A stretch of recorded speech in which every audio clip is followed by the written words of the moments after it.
It's been a long time since I've done a client build, so I'm pretty excited about today's video because I actually get to do one. We're going to put all of this hardware that you see here and then some into a Sliger CX3702 chassis, and we don't have hard drives for this build because the hard drives that the client has are currently being used in another system and they'll be transferred over to this system whenever he is ready.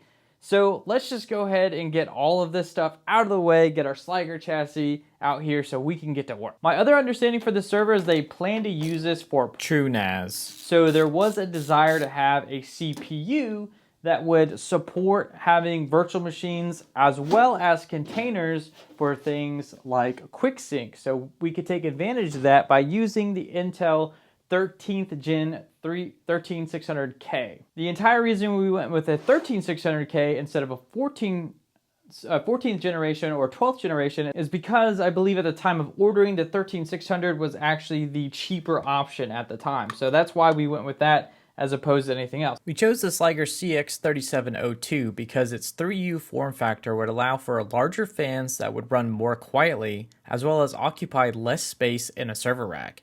This particular model has 10 bays for 3.5-inch drives and internal mounting points for up to 4 SSDs. We also picked this case because it has a spot to mount a 120mm fan on the side of the chassis, which can help keep any HBA cards cool. As much as I would have loved a server-grade motherboard for things like IPMI, there is still such a thing as a budget to keep in mind when building a system. I picked out this motherboard for a few reasons. 1, it's from my favorite brand. 2, it also has a USB-C header that we can plug into our front I/O. 3, it has 2 NVMe slots as required by the client. And finally, it has 4 RAM slots, which will more easily allow for additional RAM to be added in the future should the client need. Speaking of RAM, and attempting to follow the soft rule of having 1GB of memory per 1TB of storage that people often recommend for TrueNAS, we have two 32GB sticks of non-ECC DDR5 memory from Crucial. Our PSU is total overkill for this build at 750 watts, but it was difficult finding ones from a trusted brand in this form factor that did any less wattage more cheaply than the Seasonic Focus. With Sliger chassis, I always remove the tray first, just to make installation a bit easier, although it definitely isn't a requirement to do. Removing all of these screws from both sides of the chassis will allow us to slide the tray out from the chassis with ease.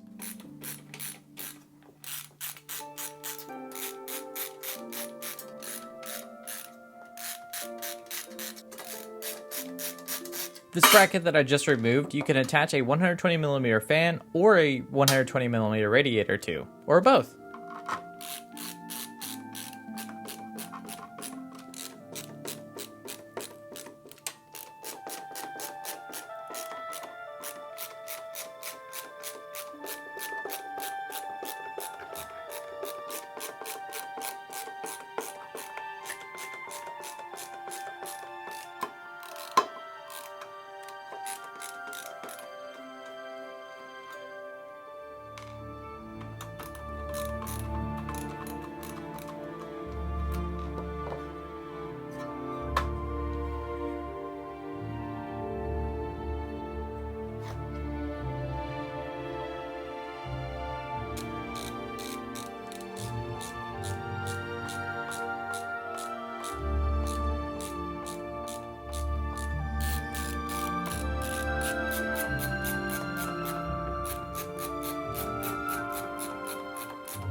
The keen eye among you probably noticed I forgot to put the back plate on first. So of course, to hide my mistake, I didn't record the part where I removed the motherboard from the chassis, put the backplate on, and then skip to this part where it just magically appears.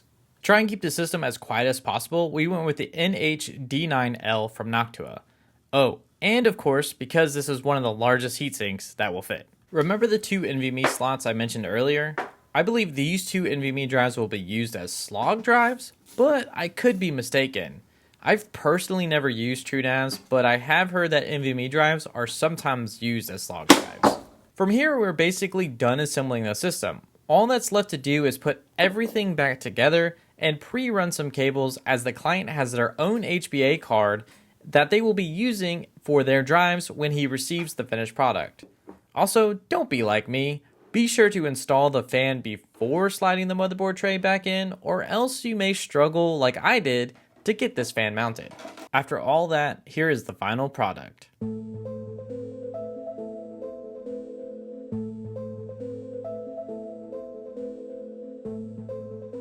I went ahead and installed my 9211 8i HBA card, just for example purposes to help give y'all an idea of what it might look like in the end.